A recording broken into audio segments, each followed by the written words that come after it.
Hello दोस्तों, आज हम लोग जैन धर्म के 24 तीर्थकर और जैन धर्म की पूरी पढ़ाई करेंगे जो एग्ज़ाम में आ सकते हैं। जैन धर्म से रिलेटेड जितने भी क्वेश्चन आ सकते हैं एग्ज़ाम में, आरआरबी एनटीपीसी के एग्ज़ाम में, वो सारे हम लोग कवर करेंगे आज के इस वीडियो में। ठीक है, तो चलिए स्टार्ट करते हैं। सबसे पहले जैन धर्म के 24 तीर्थकर होते हैं। जैसा कि आपको पता है कि जैन धर्म में 24 तीर्थकर है। ठीक है, 24 है।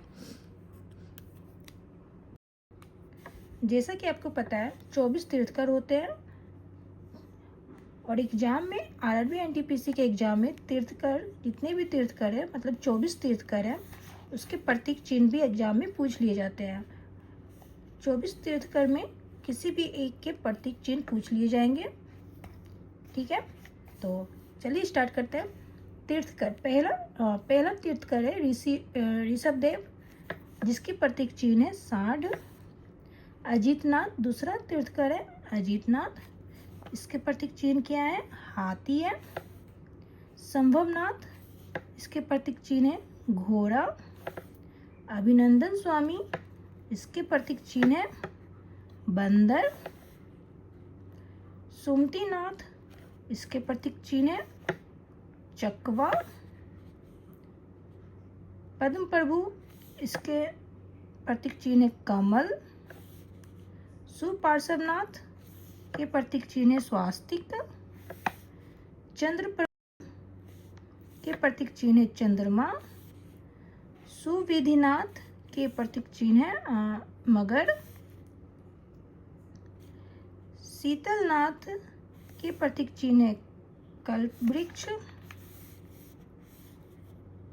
श्रेयांसनाथ के प्रतीक चिन्ह है गेंदा। वासुपूज्यनाथ के प्रतीक चिन्ह है भैंस यानी भैंसा। विमलनाथ, इसके प्रतीक चिन्ह है सूकर। अनंतनाथ, इसके प्रतीक चिन्ह है सही। धर्मनाथ, इसके प्रतीक चिन्ह है वज्रदंड। शांतिनाथ, इसके प्रतीक चिन्ह है हिरण। कुंतुनाथ, इसके प्रतीक चिन्ह है बकरा। हरनाथ, इसके मीन। मल्लीनाथ के कलश। मुनि सुब्रत के कछुआ। 21 देख रहे हैं। नेमिनाथ के नीलकमल। अरिष्ट नेमी के शंख। पार्श्वनाथ के सर्प। महावीर स्वामी के सिंह।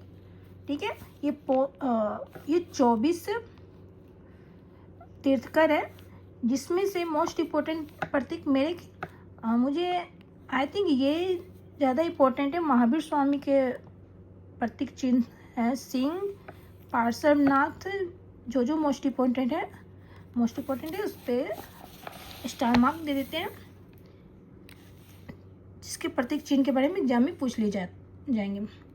जैसे कि 1 नंबर ऋषभदेव के बारे में भी ये भी इम्पोर्टेंट है। अजीतनाथ का भी इम्पोर्टेंट है। ठीक है, और बाकी सब भी इम्पोर्टेंट है, बट ये शुरू के 2 और लास्ट के 2 ये ज़्यादा इम्पोर्टेंट है। ठीक है, तो इसमें से कुछ भी पूछ ले जा सकते हैं। अब चलते हैं इम्पोर्टेंट नोट्स देखते हैं। जैसे कि जैन धर्म के संस्थापक थे, कौन थे? जैन धर्म के संस्थापक ऋषभदेव थे। ठीक है, और ऋषभदेव का जन्म कब हुआ था? कहाँ हुआ था? अयोध्या में हुआ था। ठीक है, ऋषभदेव का जन्म हुआ था अयोध्या में। बट महावीर स्वामी जैन धर्म के वास्तविक शासक माने जाते हैं। ठीक है, जैन धर्म के वास्तविक शासक किसे माना जाता है? तो महावीर स्वामी को माना जाता है। ओके, महावीर स्वामी जी का जन्म हुआ था 540 ईस्वी पूर्व में हुआ था। वैशाली के कुंडग्राम में हुआ था। महावीर स्वामी का जन्म हुआ था 540 ईस्वी पूर्व वैशाली के कुंडग्राम में हुआ था। ठीक है, ये कहाँ पर पड़ता है? यह बिहार राज्य में पड़ता है। ठीक है, वैशाली कहाँ पड़ता है? बिहार राज्य में पड़ता है। और महावीर स्वामी का बचपन का नाम क्या था? वर्धमान था। ठीक है, महावीर स्वामी का बचपन का नाम था वर्धमान। इनकी माता का नाम क्या था? त्रिशला। ठीक है, वर्धमान जो महावीर स्वामी का नाम था बचपन का, इनकी माता का नाम था त्रिशला और पिता का नाम था सिद्धार्थ। पत्नी का नाम था यशोदा, पुत्र का नाम था अनुजा। ठीक है, ये सारे सब इम्पोर्टेंट हैं। आगे देखते हैं। बौद्ध साहित्य में महावीर स्वामी को निगंठनाथ पुत्र कहा गया है। ठीक है, ये मोस्ट इम्पोर्टेंट है। क्या कहा गया है? बौद्ध साहित्य में महावीर स्वामी को निगंठ और नाथ पुत्र कहा गया है। आगे देखते हैं। महावीर स्वामी ने सर्वप्रथम 11 ब्राह्मणों को उपदेश दिए जिन्हें गंधर्व कहा गया है। महावीर स्वामी ने सबसे पहले कितने ब्राह्मणों को उपदेश दिए थे? तो 11 ब्राह्मणों को उपदेश दिए थे सबसे पहले, जिसे क्या कहा गया है? गंधर्व कहा गया है। ठीक है, और इनके जो भी उपदेश दिए थे वो प्राकृत भाषा में दिए थे। ठीक है, महावीर स्वामी का जो उपदेश था कौन? प्राकृत भाषा में था। ओके, आगे देखते हैं।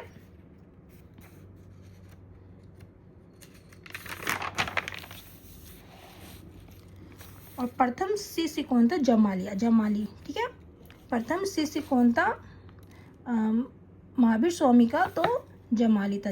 जमाली महावीर स्वामी का दामाद था। ठीक है, वही प्रथम शिष्य था। महावीर की मृत्यु कब हुई थी? 72 वर्ष की आयु में हुई थी। 72 वर्ष की अवस्था में 72 वर्ष की अवस्था में हुई थी। 468 ईस्वी पूर्व में हुई थी और बिहार के पावापुरी में हुई थी, जिसे अभी राजगीर नालंदा के नाम से जानते हैं। बिहार के पावापुरी में हुई थी महावीर की मृत्यु। ठीक है, उस समय उनकी आयु थी 72 वर्ष थी। ठीक है, जैन धर्म में 5 प्रकार के ज्ञान को परिभाषित किया गया है। ठीक है, 5 प्रकार के ज्ञान को परिभाषित किया गया है। सबसे पहले आते हैं मति। मति का क्या मतलब होता है? इंद्रजनित ज्ञान। दूसरा है श्रुति, सुनकर होने वाला ज्ञान। तीसरा है अवधि, दिव्य ज्ञान यानी दूर देशों का ज्ञान। चौथा है मन प्राय। ठीक है, किसी की मन की बात जानने वाला ज्ञान। ठीक है, और पांचवा है केवल्य, जो अंतिम व संपूर्ण ज्ञान। केवल्य का मतलब होता है अंतिम व संपूर्ण ज्ञान।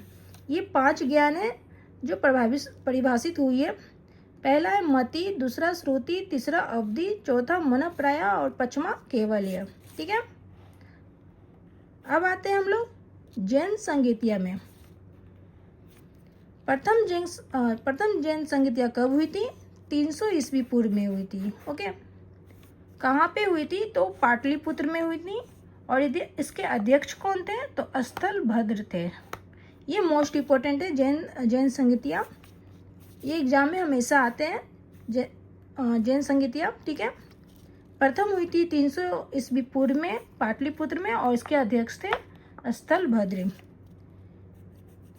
द्वितीय संगीति कब हुई थी? 512 ईस्वी में।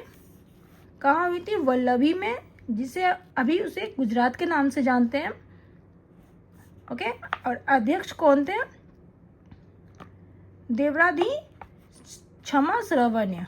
ठीक है, ये अध्यक्ष जरूर याद कर लीजिएगा, ये एग्जाम में जरूर पूछे जाएंगे कि जैन संगीतिया जो द्वितीय जैन संगीतिया जो हुई थी उसमें अध्यक्ष कौन थे? तो ये थे, और ये पहले में ये थे। ठीक है,